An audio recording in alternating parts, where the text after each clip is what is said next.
Goeiemôre en weer eens baie welkom hier saam met ons by ons oggendoordenkings tyd saam. En dis opstanding week. Ons herdenk die hele week Jesus wat uit die dood uit opgestaan het. Ons herinner onsself daaraan.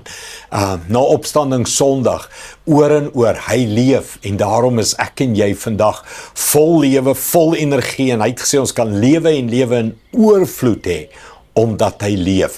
Ons gaan verder Jakobus skrifte en ons is by die laaste hoofstuk van Jakobus 5 en ons het deur Jakobus gewerk gesê, hoe kan skrifte my help om elke dag my vuur aan die brand te hou, vuur van my altaar en passie en liefde vir die Here. Jakobus 5 vanaf vers 1 af sê die volgende: Kom nou, julle ryk mense, huil en treur oor al die swaar wat vir julle voorlê.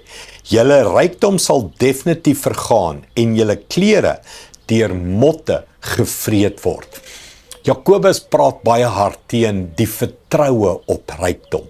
Hoor mooi, hy is nie teen rykdom nie. Daar's niks fout met rykdom nie. Hy is teen die vertroue op rykdom, dat rykdom, dat jy geld kan betaal vir jou sielsredding eendag, dat jy geld kan betaal vir die regte belangrike dinge, soos hemelse skatte, soos 'n goeie naam, dat jy geld kan betaal, Petrus at the pearly gates, nee, as jy daar met goud opdaag en dink jy kan Petrus betaal om hemel toe te gaan. Dis waarteen Jakobus praat, en hy sê, daar gaan 'n dag kom wat jy treur en huil en besef, geld kan nie red nie.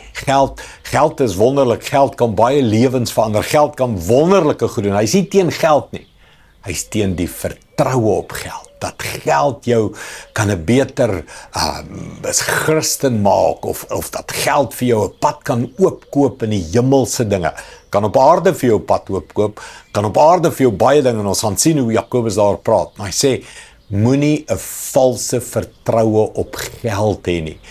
Dit gaan teleurstel. Daar kom 'n dag wanneer geld nie kan betaal nie. Ek het 'n vriend wat sê, regte probleme is die probleme.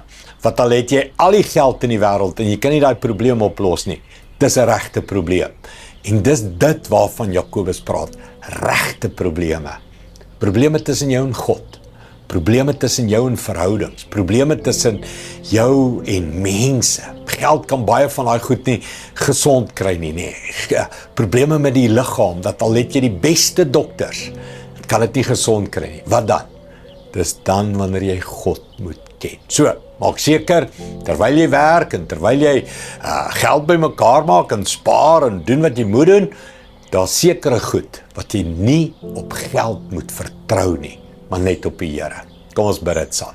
Hemelse Vader, dankie vir die waarskuwing in die Bybel dat ons nie op geld moet vertrou nie. Ja, geld kan baie wonderlike goed doen en nie gebruik self geld en nie doen dinge. En Jesus het self tempelbelasting betaal en dinge gedoen met geld, maar sy vertroue was nooit op geld nie. En daarom ons ook, Here, geld sal teleurstel. Daar's sekere probleme wat net U kan uitsorteer, red, genees, verander, verlos. En dis waarom ons U eerste ken. Dankie daarvoor, Here, in Jesus naam. Amen. Dankie, liewe vriende. Stel jou vertroue op die Here, altyd eerste. Sien jou weer môre. Goed gaan. Trots geborg deur Evergreen Turf.